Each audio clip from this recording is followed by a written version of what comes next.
কিন্তু কিন্তু বলতে পারে, কিন্তু আপনি তো এক সময় রাজ্যের সন্তুষ্টি কিন্তু মুখ্যমন্ত্রী ছিলেন, মানে সার্বিক বিষয়টা দিয়ে আমরা সরকারে থাকার সময়ে পুরো ডিএ প্রত্যেক বছর দিতে পেরেছিলাম, ঘটনা জানা, কিন্তু বছরে দুবার করে আমরা ডিএ দিতাম।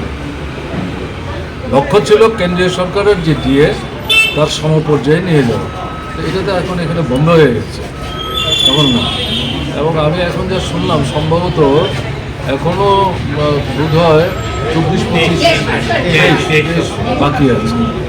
তো এদের তো নাকি এখন টাকার অভাব নাই, ডাবল ইঞ্জিন, এখন তো ডাবল না, এখন ট্রিপল ইঞ্জিন, কেমন না? কারণ ওই পিতামাতা যুক্ত হয়েছে কেন্দ্র, তাদেরই সরকার, তারাই প্রতিশ্রুতি দিয়েছে।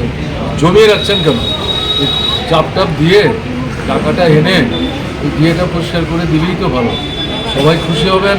আর তাদের ঘরের ছেলে পেলেই তো আপনারাও, বাবা মা যদি ডিএ বাড়ে তাহলে আপনাদের কিছু সুবিধা হবে এবং এটা ব্যবসা বাণিজ্যের মধ্যে প্রভাব ফেলবে ইতিবাচক, সেটা হওয়া উচিত। সরকার যেটা করছে এটা সরকারের দুর্বলতা, ত্রুটি এবং আগ্রহের অভাব, সেটাই। ঠিক আছে।